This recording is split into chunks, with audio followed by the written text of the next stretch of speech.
It's a new week in Zwift, which means it's a new stage of the Zwift game. So completed the last one, the K's kicker, which was disgusting. Massive lump at the beginning of it. Did not enjoy it one little bit.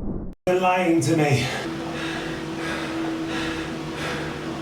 Oh no. Today it is the Hudson Hustle or the Hudson Hawk or something like that. Either way, we're going to do it. The race starts in about 20 minutes time, something like that. I really need to start warming up. I'm sure I really need to start warming up. I never do. Normally get on with about 30 seconds to spare and just smash it from the get-go. Anyway, enjoy. I'm going out on the bike tomorrow, like out as well. So another outdoorsy video for you coming later this week. Enjoy. Let's see how we get on. Lovely bit of sun that, isn't it? The Hudson Hustle. Come on then, you little dancer. Let's have you. Okay, so the course is 20.4 kilometers in length, 216 meters of elevation. However, my friend Tom, who I do the podcast with, raced this race yesterday. And he said to me that it's actually easier than stage 1 of Zwift Games. He said it's easier because even though it's a little bit longer and even though there's a little bit more elevation of climbing, he said that it's rolling hills. Whereas in the first stage, if you remember, there was that big naughty lump at the beginning of the race. It was like a 4 or 5 minute climb, and basically I just didn't have the legs for it. I got dropped early doors and it absolutely killed me. It was just a pain fest for the remaining sort of 20 minutes of the race. However, this race is rolling hills, and that's perfect for me. I'm pretty good at doing that. I can put out a good bit of power for about a minute or so, and then as long as I've got a chance to recover again and sit back into the saddle, I can do that. I can just keep doing that and keep doing that and keep doing that. And that is exactly what this course is. It's very lumpy at the beginning for the first kind of 5K or so. But after that, it really does start to settle down. So I can put that power out, recover. I'm on a nice little downhill bit here, as you can see. I can recover. It's absolutely sweet as a nut. You don't actually get anything as well for completing stage 2 of the Zwift game. For stage 1, you got the Oakley Sphera glasses, didn't you? For this one, you don't get anything. However, if you do want every single prize, you do have to complete this one as well.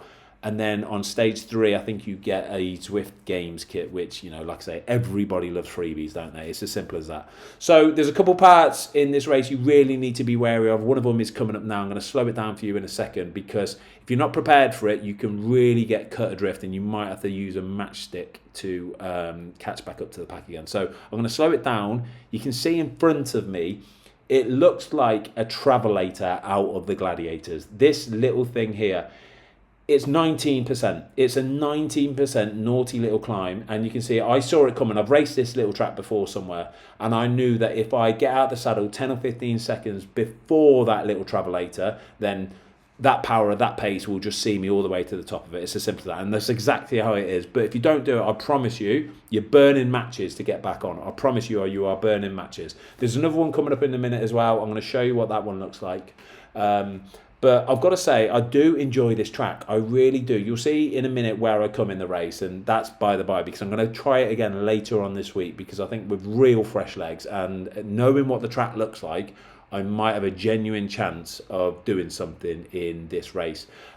You also need to be prepared that the Zwift Games are very, very busy. There's a lot of people competing in, and like I say, people like freebies. It's as simple as that. So I had 55 people in my race, but if you go on at peak times, I'm talking 5, 6, 7 o'clock at night, you could have 150 people. You really could, and you know that the power is going to be heavy. Really, really heavy. So I'm going to slow it down now, because we've got another travelator coming up any second now. You can see just in the distance, and that's it. That's my kind of marker to go. As soon as I see the bottom of that travelator, I'll just get out the saddle. It's probably only going to be for 25, 30 seconds in total, including this little travelator. But like I say, it's 19%.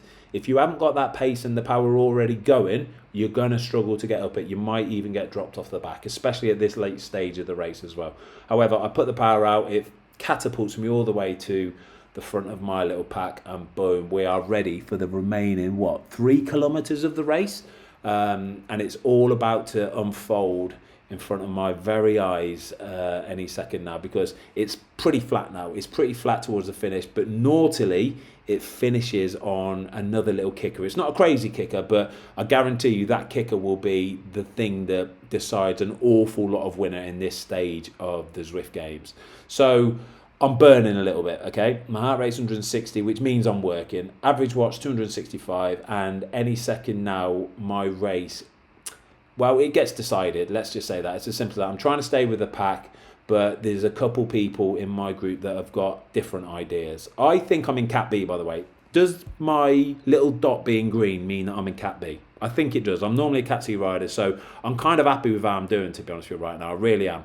But this right here is where people get the idea to try and go for it. So they start pushing off the front, and I'll be honest with you, I just haven't got it in my legs. I haven't got it in a minute. I actually even sit down and just say, oh, you know what? I'm just going to cruise to the finish. It's not a great look. You know what? Mentally, I'm probably not as strong as what I should be right now, but you know what? Sod it. And then I get a little bit of a second wind. I try and stay with this pack here all the way to the finish, but it's tough going. It really, really is. My legs are absolutely shot. We've got 150 metres to go. And I think, you know what? Let's just finish with a little bit of a go, little bit of a dig. I overtake a few people. But you know what? It's not the end of the world. I enjoyed the race. It's a fantastic track. It really is.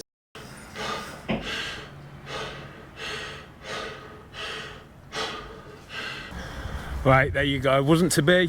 You know what? I'm not too disappointed though. 270, nearly 270 average watts for half an hour. I'm quite happy with that, to be fair. We're getting there. We are absolutely getting there. The only thing I'm a little bit disappointed about, that track really suits me. Loads of little like rolling, little kickers, then you get a little rest again. I think what I'm going to do is later in the week, I'm going to try that again and just see if I can stay with that pack at the end, right at the end, and then you never know, you're in the mix at least. To everybody that's watched my recent park run video as well, thank you so much. It's the best performing video on the new channel so far, and that gives me a lovely, warm, glowy feeling. By the way, look at that. That's sun, actual sun coming out. Oh my gosh. Spring is on its way, everybody. I can feel it. It's not so cold anymore. It's still raining, don't get me wrong. But thank you, everybody. Thanks for watching. If you haven't yet, hit that little subscribe button and give the video a like. Really do appreciate it. Thank you all. See you soon. I'm going to win one later this week. Maybe.